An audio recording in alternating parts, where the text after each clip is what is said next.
Well, welcome everyone to our meeting. Is there any public comment on the agenda item? Would anybody like to comment? Seeing none, moving on. May I have a motion for the approval of the minutes of the August 12th and 26th board meetings, please? Thank you. Any comments or questions? Hearing none, may I have all in favor say aye? Aye. Any opposed? Yes. Mr. Kennedy, do we have any action items from the executive session you would like to address? No action items, Madam Chairman. We discussed the litigation, Commonwealth Court decisions and the Supreme Court avocado petition in the executive session. We discovered some, discussed some personal matters too, and also the other litigation matters pending to be before Judge Angelos. No action items. All right, thank you. Shall we move right on to your report? Thank you, Madam Chairman. Item A, last Thursday, I believe it was, the Commonwealth Court issued its decision in the case brought by the appeal by Aqua and the city to Judge Angelos' decision. The Commonwealth Court with a 5-2 decision reversing what Judge Angelos' decision. Judge Angelos had decided that the County of Delaware, the County of Chester, and Chester City together had to act on determination of the authority for that act to be legally effective. The Commonwealth Court overruled that and said that only the city of Chester had that power. On page 2 of their majority opinion, the 5 members of the Commonwealth Court that reversed Judge Angelos took great pains to indicate that they were issuing a very narrow decision. They indicated footnote 4 on page 2 that they were not saying that the city could terminate the authority, only that on the very narrow question that was put before them, and that was whether the city alone had that power or that the 2 counties and the city had that power. Their interpretation of the legislature's intent was that only the city had the power to do that. In response to that, the authority, based upon prior permission from the board, filed what's called an avocado petition with the Pennsylvania Supreme Court, asking the Supreme Court to take the review of that decision by the Commonwealth Court. There was a dissent at the Commonwealth Court level. 2 of the 7 judges that participated in that decision indicated that their interpretation of the legislature's intent in passing Act 73 was that the legislature intended that all 3 of the communities, Delaware County, Chester County, and the city of Chester, would have to concur in that termination. The dissent had some pretty pointed language in there indicating that they did not indicate that the intent of the legislature would be to produce a piggy bank that the city of Chester could try to raid at every time. The majority court, in their opinion, took some exception with the pointedness of the dissent's language, but that matter is presently before the Pennsylvania Supreme Court, seeking permission that the Supreme Court review this issue early. The issue is still early because the Commonwealth Court decision reversing Judge Angelos simply means that the case goes back to him to decide the issue or get involved in the issue of the different litigations that are before him, including the authority's attempt to place its assets into a trust. That's an orphan split matter. Judge Angelos also has to resolve the issue of whether or not the city and the authority could amicably resolve their differences with an agreement. Aqua has opposed that. Aqua has indicated that a sale to them is the only remedy available to those 2 parties. So that issue is being the judge. I remind everybody that the city has not taken any action to date to terminate the authority.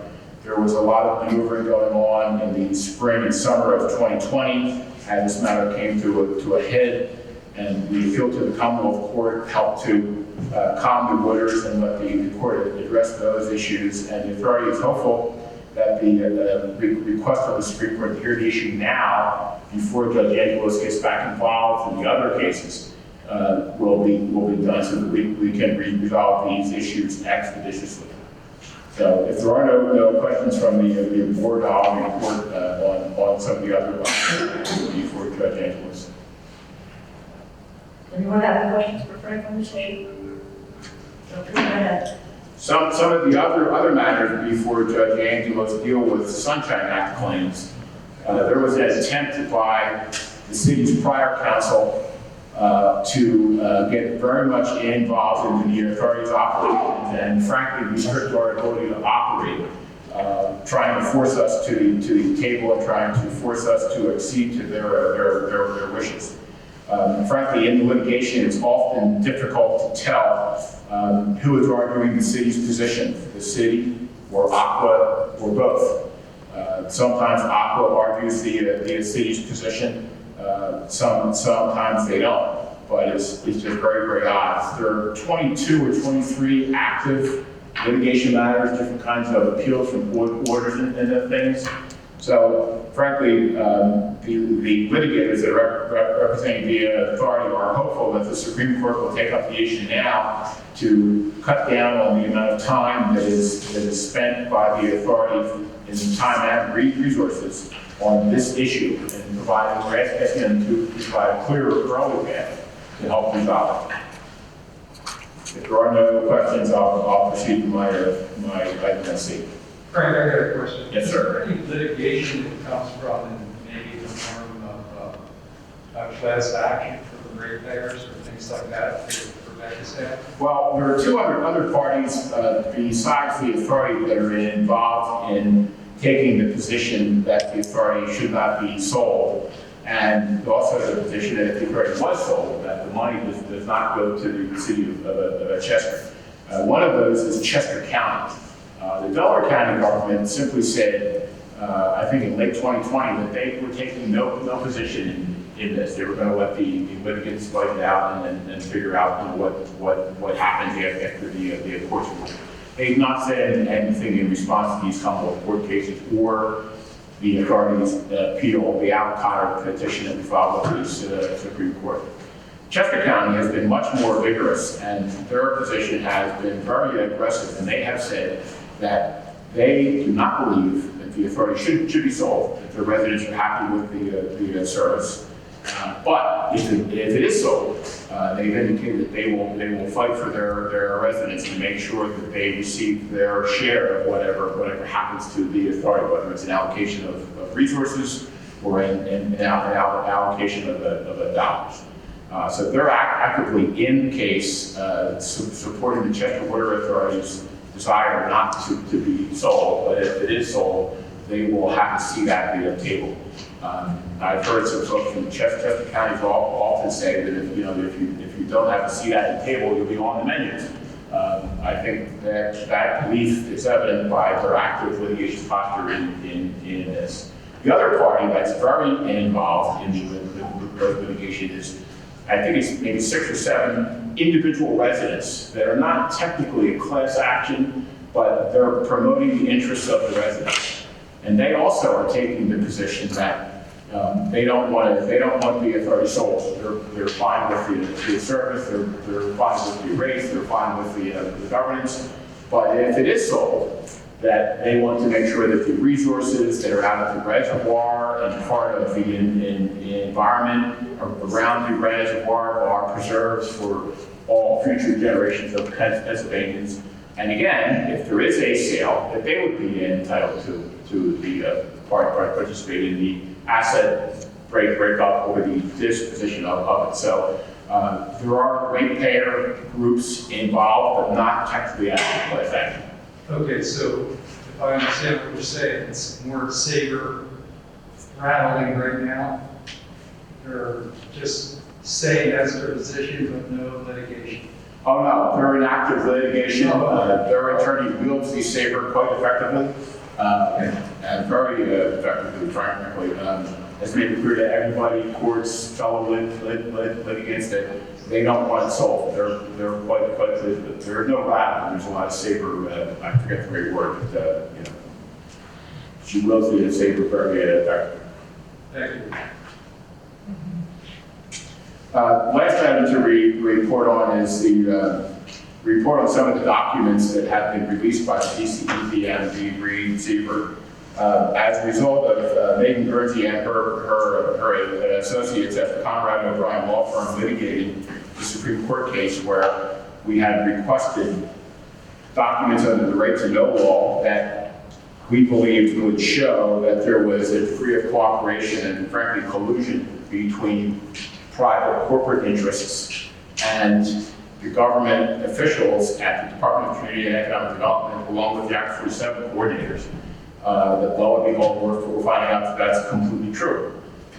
We're getting emails and different documents, some of which we are releasing publicly now, that show that there was a great deal of cooperation and collusion and information sharing, consistently pushing a sale of the Chester Water Authority. But not just a sale to a particular buyer, and that was the Aqua. Very odd behavior for a government agency, and that has continued to today.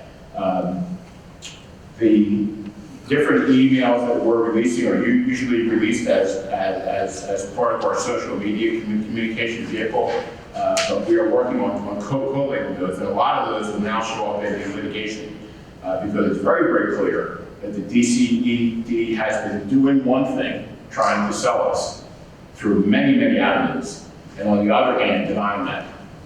You know, you probably have all seen a video of a member of the Pennsylvania House of Representatives, John Lawrence, asking the Secretary of the DCED, you know, what was going on at the Chester Water Authority, and asking him about a letter that he had sent to the Chester County Commissioners, you know, denying that the authority was trying to be sold. Well, we have lots of emails now that were done and exchanged before that questioning. During that questioning period and after that questioning, all of which directly contradict the information that the Secretary of the DCED gave to Mr. Lawrence during that questioning. He simply said he didn't know anything about it, and I don't believe that that's true at all. The only thing we're waiting for is the accountability. When will they be held accountable for that? So we'll keep reporting on those things. We'll keep publishing those. One of the difficulties that we have, and besides the amount of time and effort that we have spent doing this, and thank you to Conrad for the very fine legal work on it. When they release these documents, they're not really organized in any fashion. It's designed to slow us down. The dates are all different. They're all over the video place. So we may find in a 1,000-page revelation, we may find something on page 20 that's related to something on page 457. But, you know, Attorney Guernsey and I and others have spent the time looking through those and found some pretty amazing things. There is an attempted hostile takeover of the Chester Water Authority being conducted in part by the Pennsylvania Department of Community and Economic Development, period. We have proof of it now. And they're working with the private sector to accomplish it, despite their public statements to the contrary. So when you take a look at it, you're a department of the common.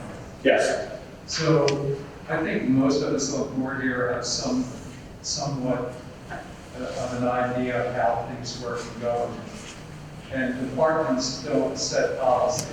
Policy is set by people in charge. And typically, the people in charge could actually be more political than they are governmental.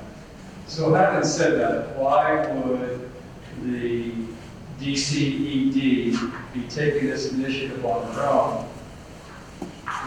Or is it the other way that someone is guiding them in that direction? Based upon what I've seen, my interpretation of their actions is this, that they have a function that the legislature has given them to help distressed communities. Chester finds it in itself as a distressed community, and Chester is burdened by the very large pension obligations that they have for police, firefighter, and even regular employee retirees. Now, over the years, the government of the city of Chester has been, in my opinion, burdened by some of the decisions of labor arbitrators. I speak from personal experience there, but also by advice that they've been given by the Act 47 coordinators who work with DCED. You know, don't make that MMO contribution in full this year, let's wait until next year. Well, when they skip the MMO contribution, the obligation exponentially increases to the point where now it's an almost unbearable burden. But I think that because of the inattentiveness and frankly the ineffectiveness of the Act 47 coordinators over the years, they've almost acted as midwives to this huge problem where the city doesn't have enough money to meet its pension obligations. So now they have to solve the problem, and the private sector comes along. They're in the for-profit business. They say, hey, we have a solution. We can generate all this money for you pretty easily, and then give it to you, and all your problems will be gone. The problem is the private sector doesn't. Here's what we know. We know that the city is financially strapped. That's what we know. So if this agency is doing all this good work on behalf of the residents of the Commonwealth of Pennsylvania, then why are we in this area here that we don't know? Why are they doing that with one buyer? If they're interested in getting cash for the city, which you state is their meeting, right? That's what they want to do. Okay. That's their objective. Then why isn't it that they're not just looking at this buyer, they're looking at this buyer, and doing it above CEMA? That's my question. It stinks. I hope this agree. In fact, this is for the right to know law, because what we know now, you know, we've managed, you're an analogy here, we've managed to push the borderline down a little bit so that we can actually see more. And what we see is a consistent effort to try to get a quick fix. But the problem is, when we drill down on what is involved in the quick fix, it requires our ratepayers in the city of Chester, in Western Delaware County, and in Chester County to pay 2 to 3 times as much for their water. You know, Aqua's in the for-profit business, Americans in the for-profit business. You know, they make money and they pay their shareholders for their investment through dividends. You know, they have a burden in their operation, the financial burden, where they have to make money to meet those burdens. We do not. You know, so when the DCED comes along and says, you have something that we want, I mean, frankly, the DCED treats us like we're a 7-Eleven and they can come in and rob any time that they want. It's a disgrace. It's a disgrace. We don't get that attitude from the city of Chester. We get that attitude from the DCED. The city of Chester, except for the brief problems with the litigation in the spring of 2020, not trying to put us out of business, they pretty much kept talking to us about this. And then they find themselves a reward for continuing to talk to us if they get pushed into receivership. Their power is taken from them. The pandemic was used as an opportunity to take that power from them, the power of self-government, taken away. They've been starved of money. They were given cuts of the casino profits. You know, there was a local share of revenue that was given to the city in the first 2 rounds of legalized gambling in Pennsylvania. When the 3rd round came up, I think it was sports gambling. They were cut out. They were cut out. If you want to draw some commonality between all those actions, the city was starved financially to make them have the only option available, which was to sell us. And they haven't yielded to that pressure yet. But the DCED keeps putting that pressure on them. And so Aqua comes along and says, hey, we can generate a lot of money for you fast. Don't worry about who pays for it. You know, they'll still get water. They'll just pay twice or 3 times as much. You know, they think that's a good deal because they're larger and they think they can do what we do. The problem is, you know, we all know that a lot of our ratepayers can't afford that money. They can't afford the higher rates.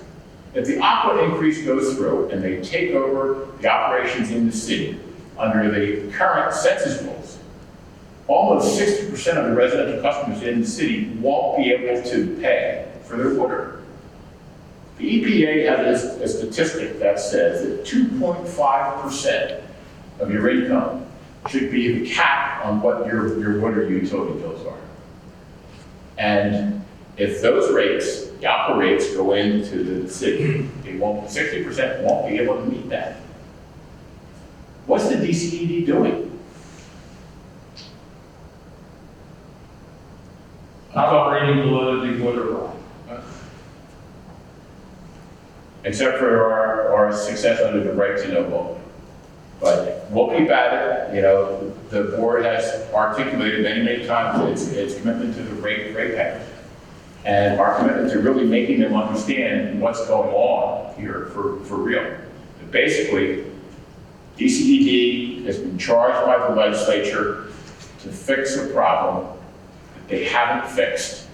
And they're looking for a quick solution that involves the problem being fixed by Chester City residents, Delaware County residents, Chester County residents, and fixing by reaching into their pockets so that they would be spending $1 billion more per generation to fix a problem that could be spent with a lot less money, with better management of the Act 47 program and quicker action.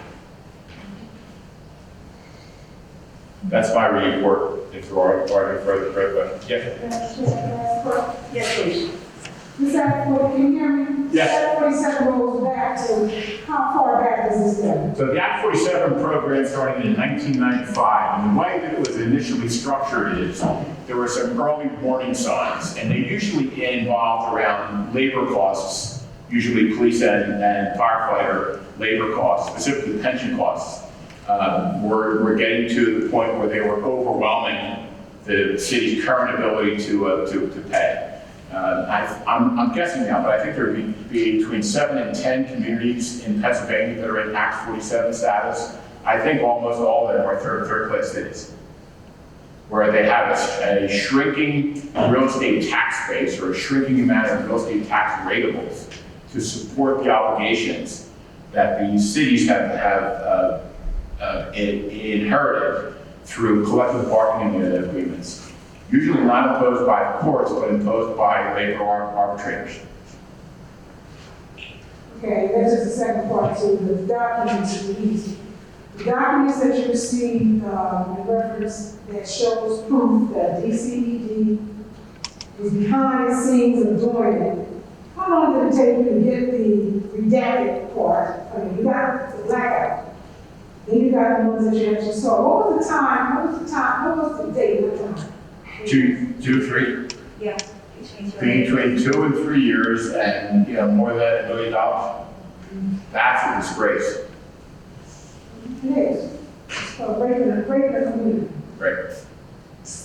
And we weren't able to get the right ones when we got. Well, I would like to believe everything. We have everything that is out there, but I can't give you that assurance. Well, based on what we've seen that this history of rape in the city has taken place for some years. Long time. We started yesterday. Thank What you, does this DCED answer to? Governor. 3 branches of government: judicial, legislative, the executive, governor, head of the executive branch. The DCED has as its head a secretary who's part of the governor's cabinet. So they respond to the governor directly. They take direction from him legally. That's right, to your point about Apple coming in and increasing the rates. If I'm not mistaken, there's been 2 stories in the paper recently where Apple has purchased a wastewater treatment facility, and the citizens are complaining now because they've already gone to PUC asking for rate hikes that would increase the rates 20-30%. Is that correct? Yes. So you're talking about, I think, New Garden Township in Chester County and Limerick in Montgomery. That's correct. There's been a lot of press in the newspaper about Limerick and the 90% rate increase. The problem there for the rate there is that that's not the end of it. So here's what's not talked about on the front end of these acquisitions, and it should be.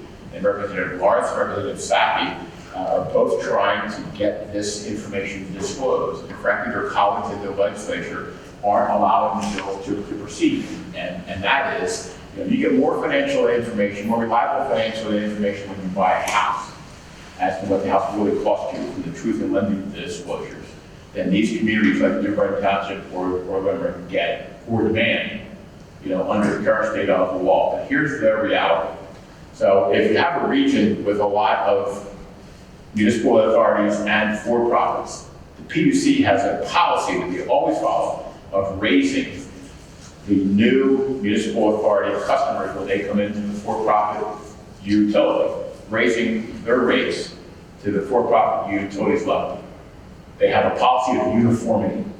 They don't talk about it much, you don't see it about it much, but they have that uniformity policy. And they want the rates coming in from the low rate-paying municipal authorities brought up as quickly as possible to the rates that the other for-profit customers are paying. I'm in Upper River Township, I'm about $90 a month. I don't use that much Twitter. I slowed down when they asked me to when they had their problems with the Hurricane Ida. They wanted me to take short showers. I tried to accommodate them, but I find myself still paying $80 to $90 per month for their water. So if a Chester Water Authority goes into that rate area, which it would if Aqua bought us, the customer's now paying $30 a month, have to be brought up to $90 a month. So Aqua tries to make the deal more palatable by saying, we'll have a rate freeze for a couple of years. The PUC has a hard and fast rule where they don't allow, or they don't make themselves be bound by whatever Aqua promises. They say, we'll tell you what the rate freeze is going to be. We'll tell you what period of time that's for. And all that they're doing is saying, here's how long we're going to let you get to the point where you have to meet the other people in your zone. So they're going from 30 to 90, maybe not next year, but 2 years, 3 years, 4 years now, they're going up. The only question is when. But there's a PUC policy. I watch those poor people in New Brighton Township actually think that they're going to get that requested increase from Aqua reduced, but it's a foregone conclusion that no matter what Aqua says, the PUC is going to raise it anyway, because it's got to bring those New Brighton Township customers up to the Aqua level. That's their policy. They believe that the legislature has instructed them to do that. Oh, wait a minute. Point of clarification. So for-profit company buys a municipal authority. Say New Brighton Township, right? And they were a sewer operator, right? So basically, let's say it's Aqua that bought that company. Now, at that particular time, they go to the PUC and ask for a rate increase, right? Right. And they justify that because they did this, they did this, they did this. And more importantly, they have to have a guaranteed return to their shareholders. Yeah. So that would be the structure. So maybe that only increases the rate 20%, but that's still below the parity level of what the PUC would say. Are you indicating that the PUC would say, hey, the 20% is not enough, we gotta jack it up to 40? Yes. Okay. That's crazy. That happens. It's crazy. It happens all the time. That's why I hear people saying that if you don't have a seat at the table, which these folks at New Brighton are trying to get, you're on the menu. They're on the menu. They're already there. The table's been set. The meal's been served. They're part of the meal. They don't know that yet. Their commissioners who signing on to that deal gave them this future. And as a resident of New Brighton Township, I'm very much aware of the constant. You wrote a letter to the PUC commissioner, which wasn't even answered. Because they're asking for a 34% increase. And so my point also, Frank, and you've been very clear on this, and I appreciate that, is you're not just making up something to try and scare the public into action.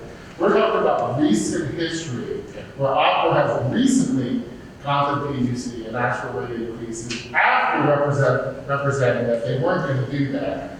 And then as soon as they can, they do. And it's a huge financial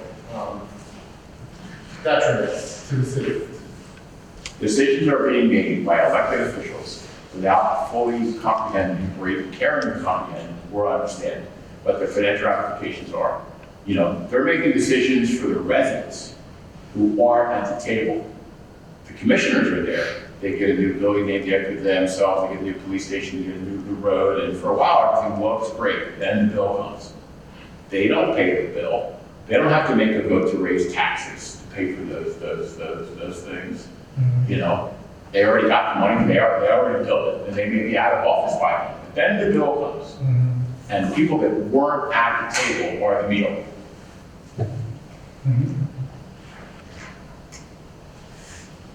Madam Chair, Yes, Mr. Andrew. was right here was Mr. Rivera revealing the New Garden experience. Yes. It's a shame that the good folks in Chester, certainly good folks in Western Delaware County, and good folks in southern Chester County, all of our parents, can't have an opportunity to read that front page article in the Chester County Press yesterday. Would you summarize that for us, Mr. Andrew, for those of us who haven't read it? Well, Aqua buys the garden, sewer authority, 2, maybe 3 years ago. All promises no increases. It goes along with all of their research.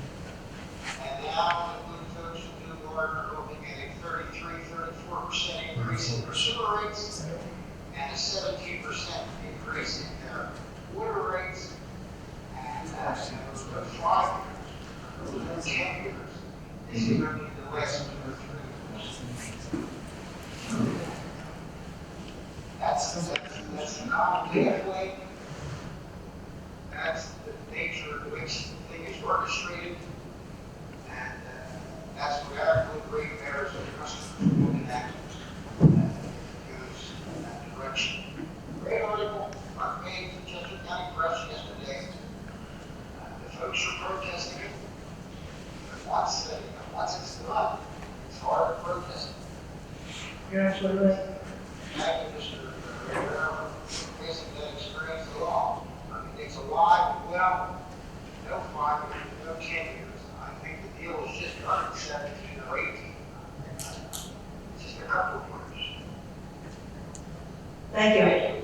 Thank you for helping with that. Anyone else have any questions for our solicitor or want to address this issue further? All right, let's move on. We have in front of me the Chief Financial Officer's report, and I would like a motion for items A and B, please. So moved. Second. Any questions or comments? Hearing none, may we have a roll call vote, please, Mr. Vice Mr. Andrew. Yes. Mr. Brandon. Yes. Mr. Butler. Yeah. Mrs. Lightsell. Yes. Dr. Lewis West. Yes. Mr. McGinn. Yes. Mr. Rivera. Yes. Mr. Shelton. Yes. Mrs. Smith. Yes. Motion carries. Thank you. Do we wish to make a report on the borrowing at this point in time? Certainly. So this will be items C and D for the Chief Financial Officer's report. Agnes, if I may. Yes. Agnes and I, and I'll talk about this in the authority, have been working with the financial advisor, Mr. Nissen, and Jeff Blumenthal, our bond counsel, to explore the savings that can be realized by refinancing our existing 2014 bonds to advance repay our 2019 bonds and to generate capital project funds, approximately $10 million per year for the next 3 years. Those amounts are consistent with what we've done in the past years. I would like to ask for permission from the board to have them prepare the information to present to us. I'd like to do that perhaps in 2 weeks from today. I would propose that we meet on at noon on October 7th in this room Mr. Bagsdale might will advertise the meeting if that's the board's wish to consider that part and get it done moving. We've been working on this for some months now, so it's ready to move it forward. We don't need to vote at this time. No, I just wanted a consensus that we. I'm sure we have a consensus on having the meeting in 2 weeks and handling the debt issue at that time. And Well, did you just say you're going to be advertising that? Yes, Okay. yes. So that would be item C and D on the. Like, what's our next meeting, our next board meeting is? It's on the 25th, so we're going to go 2 weeks before. Yeah. So is that going to be a monthly meeting or is that? Not necessarily, but it could be. We'll know more. Because that's new. So we have deferred the item D until 2 weeks. Madam Chairman, can we do this on the same day? Or is that not possible? I'm sorry. I said, can we do this on the same day, instead of meeting on the 7th and the 21st? Oh, we On the 21st? We'll know better as we get closer. Okay. That's all. I'm not saying no, but. Better.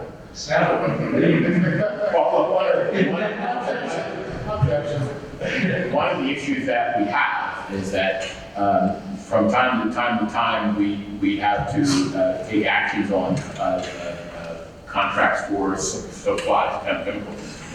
So I need to make sure that we're able to vote on those things. I'll talk to Mr. McBride and Brian and David about whether or not we can get that ready for these 7th.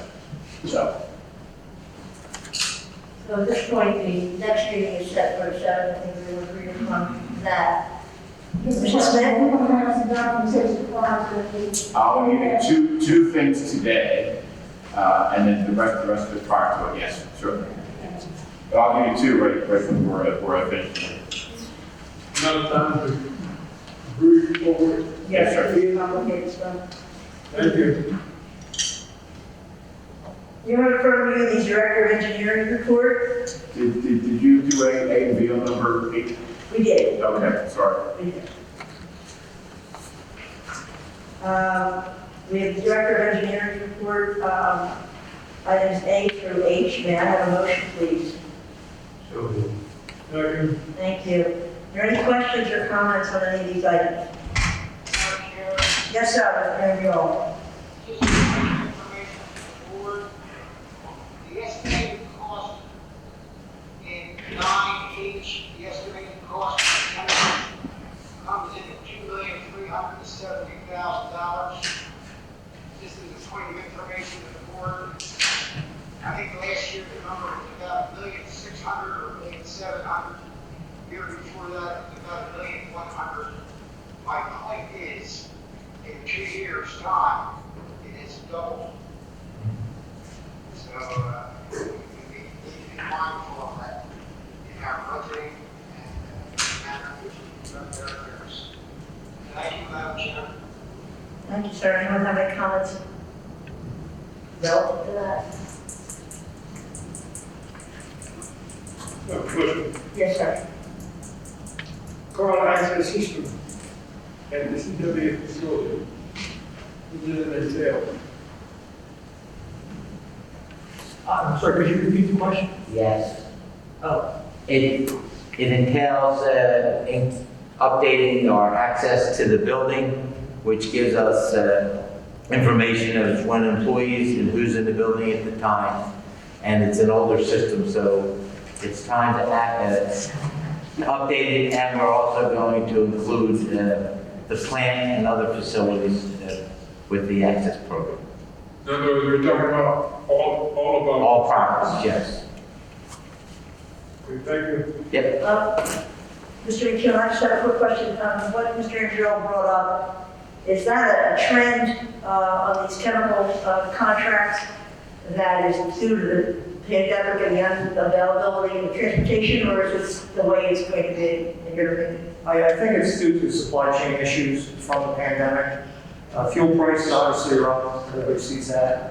We've seen it with chlorine and sodium permanganate specifically at the plant. Those costs have gone up dramatically. the pandemic finally gets over, maybe things will settle back down, but I think a lot of these increases are here to stay. But you don't anticipate it for budgeting purposes doubling again in a year? I would not think so, no. But matter of fact, our chlorine supplier mentioned to us that the force majeure that they declared about 2 months ago has basically stopped immediately. So, at least from their perspective, things are getting back to normal. Thank you. We have a motion and a second, and we have a roll call vote, please. Mr. Andrew. Yes. Mr. Brandon. Yes. Mr. Butler. Yes. Mrs. Lightsell. Yes. Dr. Lewis West. Yes. Mr. McGinn. Yes. Mr. Rivera. Yes. Mr. Shelton. Yes. Mrs. Smith. Motion carries. Thank you, everyone. Item number 10, Mr. D'Agostino's report, we request to approve the renewal of the pension consulting services with Thomas J. Anderson Company. This is a renewal of the prior period. And I believe it's, the price is not going up. It's the same price next Is that to correct? Yes. Okay. May I have a motion, please? So moved. For a second. Is there any questions on this contract? Seeing none, may we have a roll call vote, please? Mr. Andrew. Yes. Mr. Brandon. Yes. Mr. Butler. Mrs. Lightsell. Yes. Dr. Lewis West. Yes. Mr. McGinn. Yes. Mr. Rivera. Yes. Mr. Shelton. Yes. Mrs. Smith. Yes. Motion carries. Thank you. Next item we have is the executive manager's report. And we have the request to finalize and release the collective bargaining agreement and to finalize and release the memorandum regarding salary and benefits to non-union employees.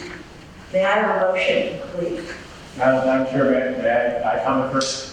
Pardon? May I comment first? Certainly. We received several right to know requests for a copy of the collective bargaining agreement. We had voted on this at a prior meeting, but we reduced the agreement to writing. It's in the union's hands. We're ready to sign it and file it. So we're asking that the board ratify its acceptance of both that and the memorandum regarding salary and benefits, so we can meet these requests and the right to know law, get it to the union, let them put it in their little bucket, just move it forward formally. Thank you. May I have I don't think I got the motion. May I have a motion, please? Your second? Second. Thank you. Any questions or comments on this item? Hearing none, may we have a roll call, please? Mr. Andrew. Mr. Brandon. Yes. Mr. Butler. Yes. Mrs. Lightsell. Yes. Dr. Lewis West. Yes. Mr. McGinn. Yes. Mr. Rivera. Yes. Mr. Shelton. Yes. Mrs. Smith. Yes. Motion carries. Thank you. Do any board members have any new business that they wish to discuss? I'm not sure, mine's whole business or new We'll do them together, all that good, how about that? That sounds good. Mr. McGinn? Thanks. So basically, my question today is why does the DCED try to provide income to Canadian residents and retirees? The reason I ask this question is that the Canadian Pension Investment Board, CPPIB, is the second largest investor in essential utilities, following the Vanguard Group. CPPIB Investment Fund is a fund that pays pensions to retired Canadians, much like our Social Security system.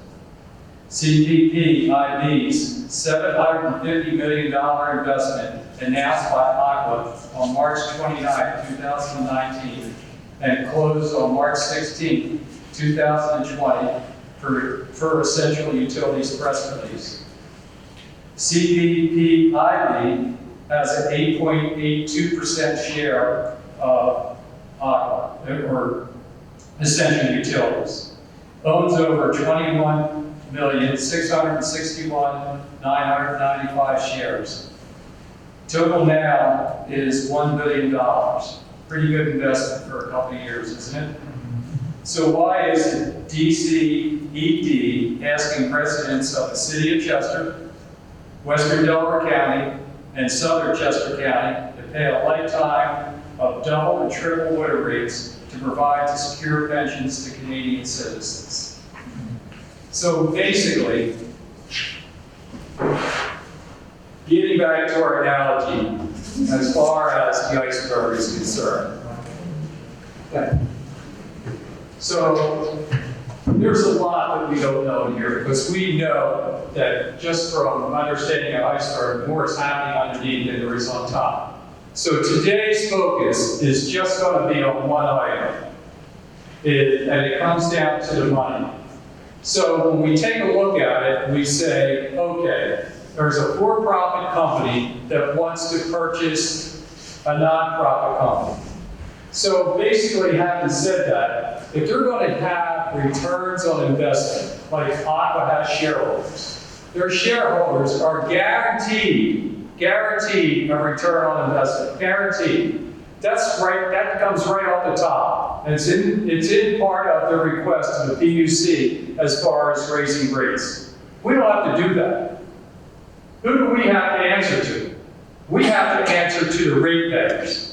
They have to answer to their stockholders. So basically, when you take a look at what we have here, as far as our cash is concerned, and looking at our fountain that's just pumping out the cash, this is what's going to happen if Aqua is successful in taking over CWA. We're going to be sending this money where? To Canada. Why? I don't know why. I can't answer that question. If it's all about helping a depressed city as far as their financial matters are concerned, then the question comes down to is that we know that Aqua is in play for CWA, but why isn't anybody else in play? Where's American Water? Where's anybody else? So it just makes you wonder, what's happening in Harrisburg down in here? What's taking place? Who's having conversations about this that would say, we know what is best for the city of Chester. We don't need the residents of the city of Chester to tell us this. We know what's best for the people of Western Delaware County and Southern Chester County. They should then forego what they're paying for water right now. I think that, and I've said this from the beginning, as a board member here, if the ratepayers of Western Delaware County, particularly my ratepayers that I represent, Southern Chester County, and the city of Chester say, let's sell it, and we're good with it, or if they say, let's sell it, and let's get the money back coming back to us. Or if they say, let's keep the operation that we have right now, continue providing the services that we have. That's the question today. That's what we know. The other things are what we don't know. Take a look at it. That's the cash that's going to be coming out of our pockets when we start paying those privately owned water bills. Thank you. Thank you, Mr. McKay. Madam Chair, have you heard on that? I did some background for Mr. McGill on that question. As he said, the Canadian Pension Plan Investment Board is the second largest shareholder in Aqua, now called Century U Utilities. They bought $750 million worth of March 16 of 2020, and literally 18 months later, it's now worth $1 million. They got maybe $32 to $38 million worth of dividends during that time period. Perhaps if the DCED would have allowed the city to take our offer of $60 million and allow the city to invest that in Aqua stock, they would have gotten comparable returns there. But anyway, the investment's kind of interesting because it was negotiated. I'm not sure how, it's part of the below the waterline story. It was negotiated so that the Canadian Pension Plan Investment Board, they're equivalent to our Social Security system. They have an actual fund. They have money backing up their promises to their citizens. got a seat on Aqua's board. They're active to an Aqua's board of directors so that they can sit there and watch their investment. But Mr. McGee's point is that, why are people in our ratepayer area being asked to pay twice or 3 times as much for the water to fund the retirements of the Canadian retirees? I can't explain that. I don't know why. I don't know why rates would be made unaffordable for people in the city of Chester or the surrounding Delaware County communities that can't afford it now.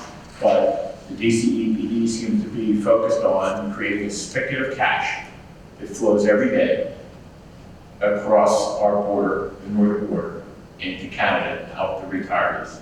Not of the United States, not of the city of Chester, not of Western Delaware County, not of Southern Chester County, but of Canada.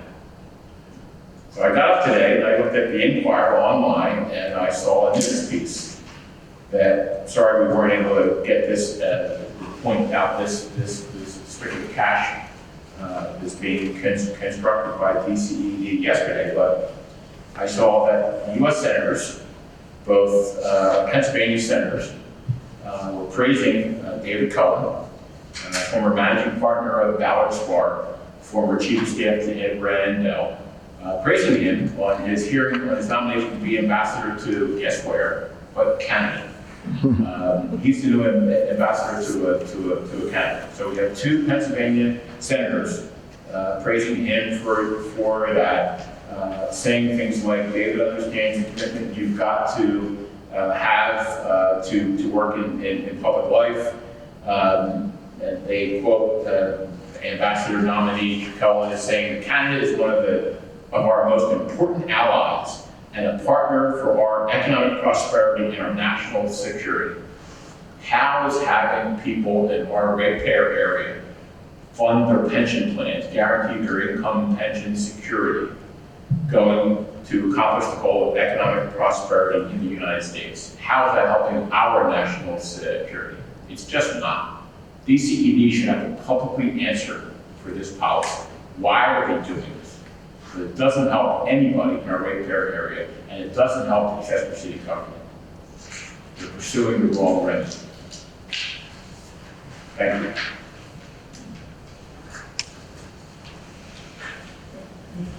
Want to answer your questions?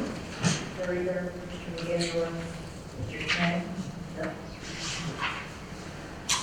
Then we'll move on. Is there any public comment on any matter that anyone would care to address the board?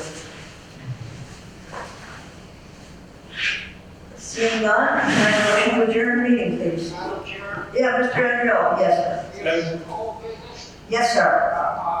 The greetings are to the board of directors and to the staff and to all of our wonderful employees of the Water Authority, from the chairperson of the Chester County Board of Commissioners, Mary Moskowitz. We send you a very, very best of deep appreciation for all the hard work, all the difficulties that have been endured, and all the absolutely wonderful outcomes that the folks in the Chester Water Authority organization have done, Herculean effort to get forth to ensure all the efforts through this entire pandemic COVID-19 situation of the last 18 months. She sincerely appreciates your hard work. She sincerely appreciates all the affection it's had on our families, and grateful, she says, for the wonderful people that work at the Chester Water Authority. Thank you. Chester County Board of Commissioners, Mary Moskowitz. Thank you, Paul, for sharing that with everyone here, and we certainly appreciate that, and hope that will be made part of today's minutes accordingly. Paul and Catherine were talking about this. Yeah, well, before we adjourn, we have one more issue I'd like to address. It's a little bit of brag. Catherine Miller, can you come up and explain these awards that we've received? Absolutely. We're proud to announce that Chester Water Authority has been recognized in the 42nd the annual Telly Awards. We won 4 awards for a series of public education videos that we produced. The Telly Awards annually showcase the best work created within television and across video from all screens, receiving over 12,000 entries from all 50 states and 5 continents. Telly Award winners represent work from some of the most respected advertising agencies, television stations, production companies, and publishers from around the world. The 42nd annual Telly Awards had a special focus this year. The theme was Your Stories Defy the Limits.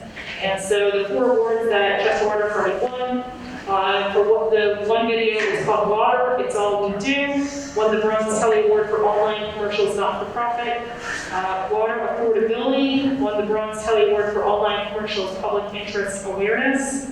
Water Affordability also won a technical award for online commercials use of stock footage and editing award. Chester Water Authority as a series, I submitted them a bunch of them as a group.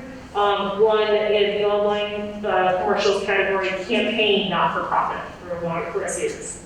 So we're going to have these nice awards in the Chester Water Authority main lobby display now that you guys are also video producers.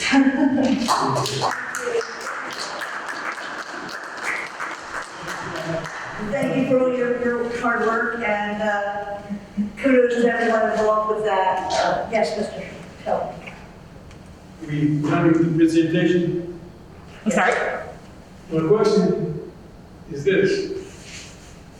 With all this good stuff these awards represent, how do we get it to the people that where it needs to go? And that very rarely does. Yeah, we've run some of them on Comcast, especially in Delaware County, and they're on our Facebook page, YouTube channel, so we have been sharing them out, but we need them to be seen far and wide so people understand the issues with public water. We'll keep at it, Mr. Sheldon. We'll Yes, keep sir. at it. Doesn't answer my question. It does not answer my question. Does it answer anybody's question here? How do we get it to go where it has to go? That's to our ratepayers. I would suggest doing reaching out to our ratepayers and making sure that they understand how important it is to keep their water public. So I could bring some proposals to the That's fine. Right, let's do that. to do that. Because we get a bill every so often, you could insert a bill. Absolutely. We have been running an ad with the billing insert. Right now, the one running is about contacting your elected officials to stop the privatization of your water, but we actually are going to update that with some new legislative things happen, the Commonwealth Court decision. We try to put in the newsletter everything that's been happening recently, so we'll be updating that shortly. And we can put a little thing about the videos and where to watch them. That's an excellent idea, to where people can see the videos. Thank you. Thank you. Any other comments or questions? Then I'll accept the motion for adjournment. Second. We are adjourned. Thank you, everyone.